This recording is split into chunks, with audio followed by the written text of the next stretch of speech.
देखिए, जैसा कि आप जानते हैं, इस बार जुलाई में या लगभग जुलाई में जो यूनिवर्सिटी का जो पीजी कोर्सेज़ हैं उनके लिए जो एग्ज़ाम होने जा रहा है वो मल्टीपल चॉइस क्वेश्चन पर होगा। तो अगर बीएससी के स्टूडेंट है सेकेंड ईयर वालों का, उनका भी एग्ज़ाम शायद हो सकता है, क्योंकि हमारे फर्स्ट ईयर ये पिछली बार सिर्फ फिजिक्स और केमिस्ट्री के एग्ज़ाम हुए थे, मैथ का नहीं होता। जहाँ तक उम्मीद है, जहाँ तक लगता है, तो यूनिवर्सिटी शायद सेकेंड ईयर वालों का एग्ज़ाम करा सकती है। तो परीक्षा का पैटर्न क्या होगा? परीक्षा का पैटर्न होगा ऑब्जेक्टिव टाइप क्वेश्चंस। तो ऑब्जेक्टिव टाइप क्वेश्चंस में आज हम करने जा रहे हैं फर्स्ट पेपर की 4th यूनिट, जो लेज़र पर आधारित है, उसके ऑब्जेक्टिव टाइप क्वेश्चंस। तो केवल करेक्ट ऑप्शन लिख रखे हैं मैंने यहाँ पर समय बचाने के लिए।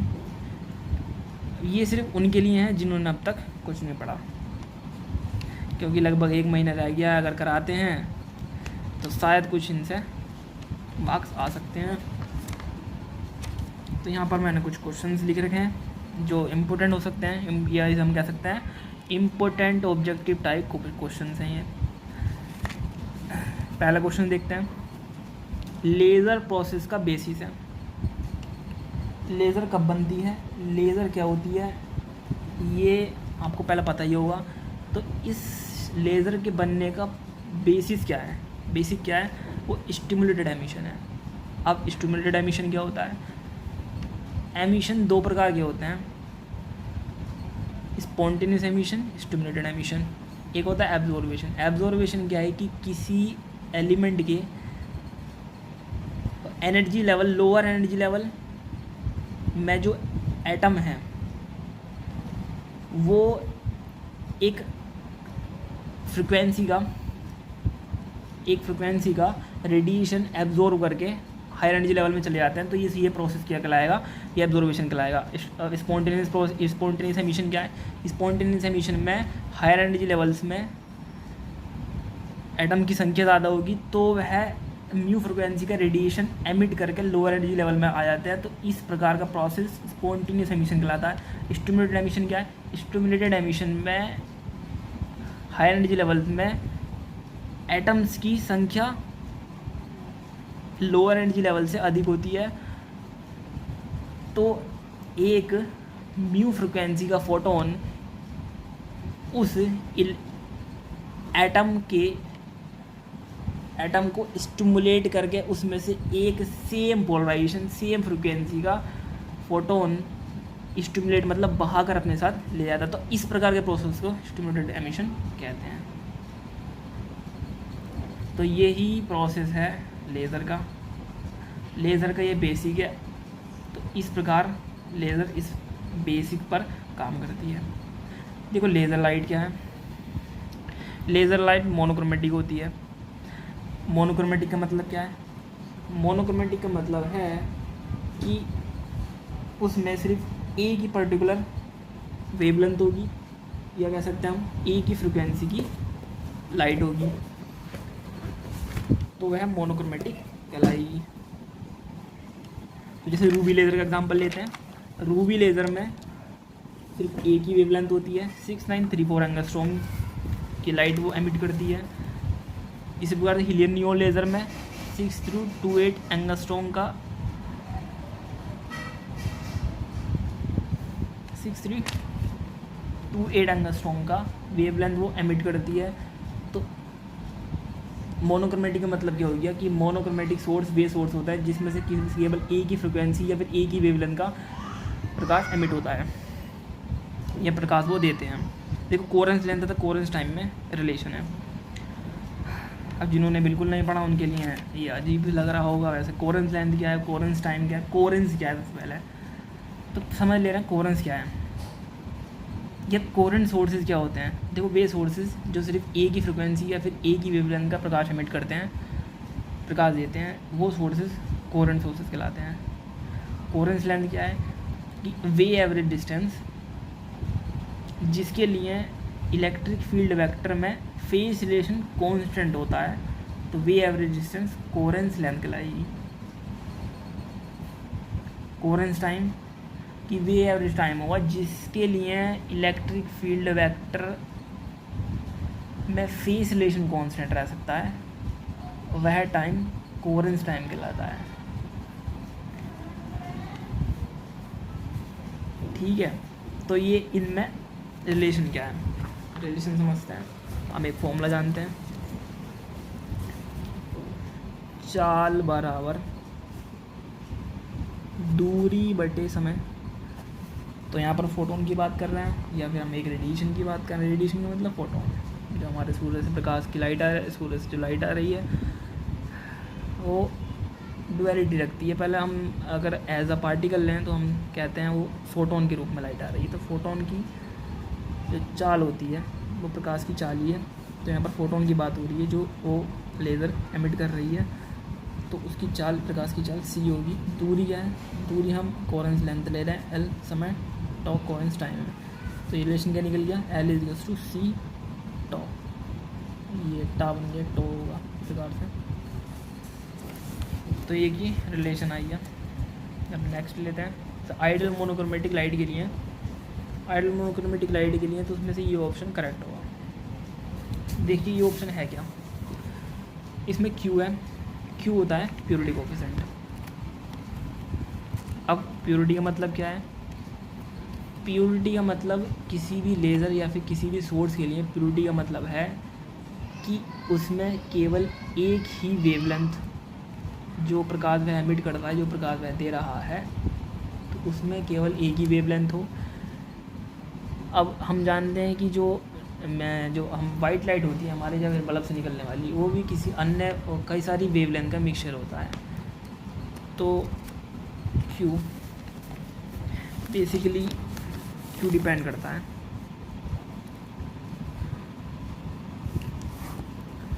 लैम्डा बाई डेल्टा, लैम्डा पर। अब लैम्डा जानते हैं कि Q लैम्डा किसी भी प्रकाश की वेवलेंथ होगी। डेल्टा लैम्डा क्या है, डेल्टा लैम्डा उस सोर्स से जितनी भी वेवलेंथ निकल रही है वो वेवलेंथ की हाफ, जो वेवलेंथ का जो स्पेक्ट्रम है, जो वेवलेंथ कई सारी होंगी तो उसका समूह कह सकते हैं हम। उसका वेवलेंथ कई सारी हो गई तो उसका समूह कह सकते हैं। समूह का जो समूह कह सकते हैं कि ये स्पेक्ट्रम हो गया, ठीक है।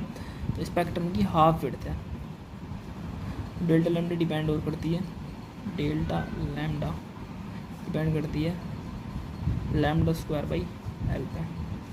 मतलब कि किसी सोर्स की या फिर किसी भी लेज़र की हाफ विड्थ, या कह सकते हैं किसी सोर्स की हाफ विड्थ जो होगी, विड्थ मतलब चौड़ाई, उसकी स्पेक्ट्रम की चौड़ाई डिपेंड करती है लैम्डा स्क्वायर बाई एल पर। एल क्या है, हमारी कोहेरेंस लेंथ कह सकते हैं।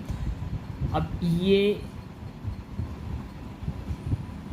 हाफ विड्थ मतलब हाफ विड्थ जितनी कम होगी, ये कह सकते हैं कि 3 उसमें वेवलेंथ का मिक्सचर है, 4 वेवलेंथ का मिक्सचर है, 5 वेवलेंथ का मिक्सचर है। तो जिसका 3 वेवलेंथ का मिक्सचर है उसे हम ज़्यादा प्योर कहेंगे, क्योंकि उसमें मिक्सचर ऑफ प्योर का मतलब क्या है कि जिसमें कम वेवलेंथ है या फिर सिंगल एक वेवलेंथ का प्रकाश वो एमिट कर रहा है।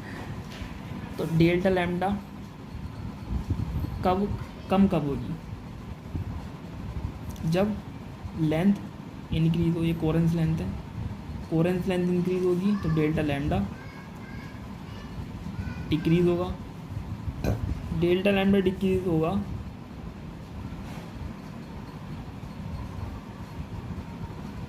तो डेल्टा लैम्डा कितना डिक्रीज हो सकता है। अगर हम आइडियल की बात करें, यहाँ पर बात हो रही है आइडियल मोनोक्रोमैटिक। आइडियल का मतलब क्या है कि आइडियल में सिंगल वेवलेंथ होगी, या कह सकते हैं सिंगल वेवलेंथ कब हो सकती है, ये आप कह सकते हैं कि सिर्फ स्पेक्ट्रम उसका होगा ही नहीं, हम कुछ चौड़ाई होगी नहीं, तो एल हो सकती है वहाँ पर कोहेरेंस लेंथ की वह लेंथ, वह एवरेज लेंथ जिसके लिए जो इलेक्ट्रिक फील्ड वेक्टर हैं वो एक ही फेज रिलेशन में रहें, तो वो होती है इनफाइनाइट। आइडियल की बात कर रहे हैं, आदर्श की बात कर रहे हैं। तो ये इनफाइनाइट होने की वजह से, ये यहाँ पर इनफाइनाइट होने की वजह से डेल्टा लैम्डा 0 होगा।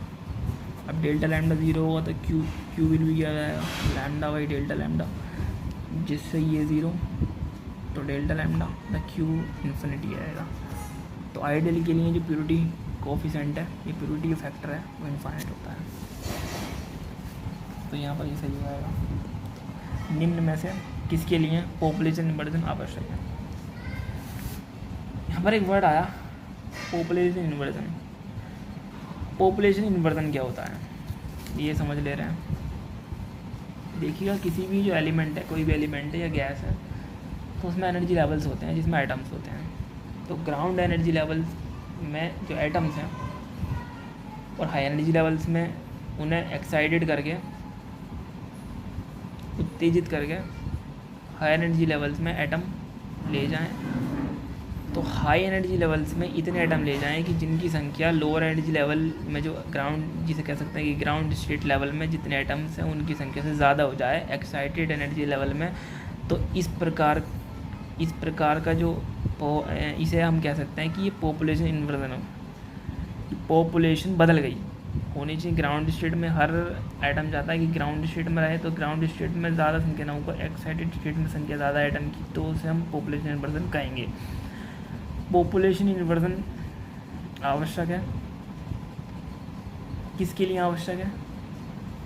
स्टिमुलेटेड एमिशन के लिए आवश्यक है। स्टिमुलेटेड एमिशन तभी हो सकता है जब हाई एनर्जी लेवल्स में एटम की संख्या लोअर एनर्जी लेवल के मुकाबले ज़्यादा हो, तभी एक फोटोन आएगा, तभी उसे एक स्टिमुलेट करके एटम को एक और फोटोन में एमिट करेगा, तो वो इस तरीके से फोटोन की संख्या बढ़ेगी। मेटल स्टेबल स्टेट में एटम का लाइफ टाइम होता है 10⁻³ सेकंड होता है। मेटल स्टेबल स्टेट क्या है? मेटल स्टेबल स्टेट ये एक बीच का ऊर्जा स्तर होता है।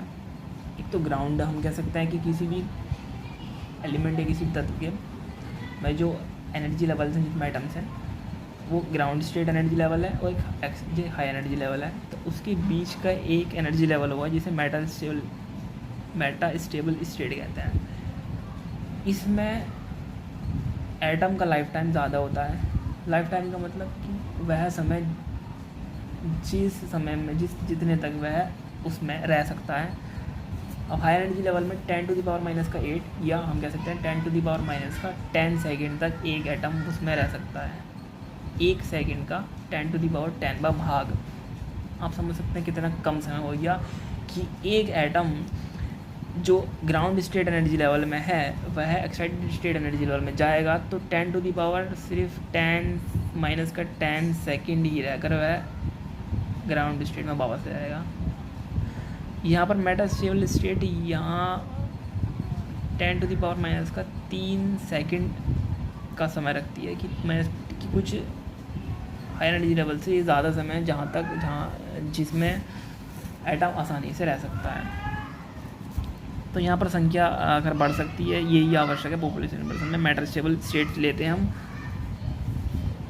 पॉपुलेशन इन्वर्जन कराने के लिए। अब ऐसे एक वाला क्वेश्चन देखते हैं कि यदि किसी एटॉमिक सिस्टम में ग्राउंड स्टेट में n1 एटम तथा एक्साइटेड स्टेट में n2 एटम्स हैं, तब पॉपुलेशन इन्वर्जन के लिए आवश्यक है। देखो पॉपुलेशन इन्वर्जन के लिए यही आवश्यक है कि जो हायर एनर्जी लेवल है उसमें एटम की संख्या ज़्यादा हो जाए। हायर एनर्जी लेवल्स में एटम की संख्या n2 है तो n2 ज़्यादा होगी n1 से, n2 ग्रेटर देन n1।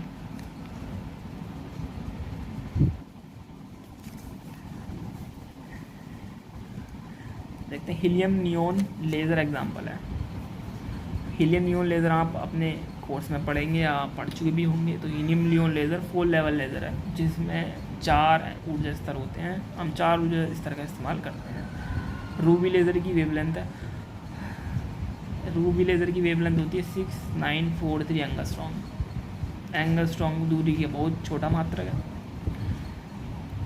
तो इतनी एंगस्ट्रॉम 10⁻⁻10 मीटर हो जाएंगे 1 एंगस्ट्रॉम। तो इतनी एंगस्ट्रॉम का वह प्रकाश, इतनी एंगस्ट्रॉम वेवलेंथ का वह प्रकाश एमिट करती है। ये पिंक कलर का होता है शायद रूबी लेज़र में। रूबी लेज़र एक पल्स लेज़र का एग्जांपल भी है, pulse laser pulse. Helium neon laser में हीलियम नियोन आयन का रेशियो होता है। हीलियम नियोन आयन का रेशियो 10/1 का रेशियो होता है। 10 आयन्स हीलियम के होंगे और 1 आयन नियोन का होगा। थर्मल इक्विलिब्रियम की अवस्था में स्पॉन्टेनियस एमिशन का रेट तथा स्टिमुलेटेड एमिशन का रेट का रेशियो होता है। थर्मल इक्विलिब्रियम मतलब जहाँ पर तापमान साम्य अवस्था में है। e⁻h⁻⁻⁰ होता है। h क्या है, हम जानते हैं प्लांक कांस्टेंट म्यू फ्रिक्वेंसी है उस लाइट की, के बोल्ट्जमान कांस्टेंट है टी, टेम्परेचर केल्विन में। हीलियम नियोन लेज़र की वेवलेंथ होती है, देखो हीलियम नियोन लेज़र की वेवलेंथ होती है, हम हीलियम नियोन लेज़र को ज़्यादा पावरफुल क्यों मानते हैं रूबी लेज़र के कारण, रूबी लेज़र की अपेक्षा, क्योंकि इससे उत्पन्न होने वाला जो प्रकाश है वो 6923 एंगस्ट्रॉम का है। ये सिर्फ एक ही प्रकाश मतलब एक ही वेवलेंथ होती है उसके सारे प्रकाश में, तो ये 6328 एंगस्ट्रॉम की होती है। 6328 एंगस्ट्रॉम का प्रकाश होता है, और जिस प्रकाश की वेवलेंथ कम होगी उस प्रकाश की फ्रिक्वेंसी ज़्यादा होगी, जिसकी फ्रिक्वेंसी ज़्यादा उसकी एनर्जी ज़्यादा। इसीलिए जो 6943 एंगस्ट्रॉम इसकी वेवलेंथ ज़्यादा होती है उसकी अपेक्षा इसकी कम है, इसलिए ज़्यादा पावरफुल है। हम आजकल के आधुनिक लेज़र देखते हैं उनमें वेवलेंथ बहुत कम होती है, उनकी एनर्जी बहुत ज़्यादा होती है, इसलिए वह एक कागज़ को भी जला देती है। यदि यहाँ कहा जाए कि दो एनर्जी लेवल के बीच पॉपुलेशन इन्वर्जन हुआ है तब कौन सा स्टेटमेंट सही है। पॉपुलेशन इन्वर्जन हुआ है इसका मतलब क्या है, इसका मतलब क्या है कि अपर एनर्जी लेवल में एटम की संख्या लोअर एनर्जी लेवल से ज़्यादा है।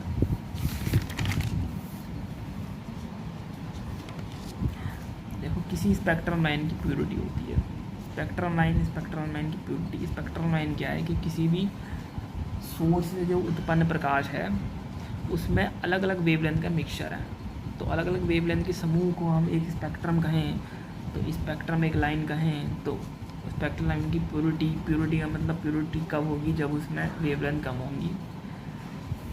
तो ये स्पेक्ट्रम की विड्थ होती है, विड्थ मतलब चौड़ाई, या मतलब कई सारी वेवलेंथ है तो हम उसमें ले रहे हैं। तो जिसकी डेल्टा लैम्डा की वैल्यू कम होगी वह उसकी प्योरिटी ज़्यादा होगी। लैम्डा वेवलेंथ तथा कोहेरेंस लेंथ एल की किसी स्पेक्ट्रल लाइन की half width delta lambda equal है। ये फॉर्मूला डेल्टा लैम्डा डिपेंड करेगी लैम्डा स्क्वायर बाय एल पर। जिस कोहेरेंस लेंथ, अगर ये कोहेरेंस लेंथ की इन्वर्सली प्रोपोर्शनल है, जिसकी कोहेरेंस लेंथ ज़्यादा होगी उसके लिए हाफ विड्थ कम होगी। तो हम लेज़र में यही तो करते हैं कि हमें हाफ विड्थ कम मिला है। यदि कोहेरेंस टाइम 10⁸ सेकेंड है तो कोहेरेंस लेंथ होगी 3 मीटर। ये निकल के आई है उसी फॉर्मूले से, बट क्या हो सकता है फॉर्मूला, देखो L=c टॉ था, L=c टॉ। प्रकाश की स्पीड 3 × 10⁸ मीटर पर सेकेंड और समय है 10⁻⁻8 सेकेंड, तो इससे कैंसिल 3 और ये मीटर में आएगी, तो इस तरीके से 3 मीटर आ गया। आप सोच रहे होंगे ये क्वेश्चन आएगा बीएससी में, बिल्कुल नहीं। एब्सोल्यूट टेम्परेचर टी पर एक्साइटेड एनर्जी स्टेट E2 में एटम्स का नंबर N2 तथा ग्राउंड स्टेट में एटम्स का नंबर N1 का रेशियो होता है। देखो ये रेशियो है e⁻⁻ पल्स लेज़र है, रूबी लेज़र। देखो इसमें पल्स्ड, हाँ गौर करने की बात है, पल्स्ड आएगा है, पल्स लेज़र रूबी लेज़र है। अब रूबी लेज़र में क्या होता है कि जो प्रकाश है वो गैप लेके आगे बढ़ता है, मतलब थोड़े समय के बाद वह लाइट एमिट करती है। जैसा आप अपने हाथ की पल्स चेक करेंगे वह थोड़े समय बाद हमको बीट करती दिखाई देगी, हार्ट बीट इसी प्रकार से होती है, उसी प्रकार से वह लेज़र है, लेज़र लाइट एमिट करती है। 2 सोर्स जिनमें प्रत्येक की मेन फ्रिक्वेंसी, ये काम का नहीं है कुछ, तो यहाँ पर इतनी ऑब्जेक्टिव टाइप को क्वेश्चन हो सकते हैं जो इम्पोर्टेंट हैं। इम्पोर्टेंट क्या, यह आते ही हैं लगभग हर बार, ये वह क्वेश्चंस हैं जो हर बार यूनिवर्सिटी में ऑब्जेक्टिव टाइप में पेपर फर्स्ट से के 4th यूनिट से पूछे गए हैं।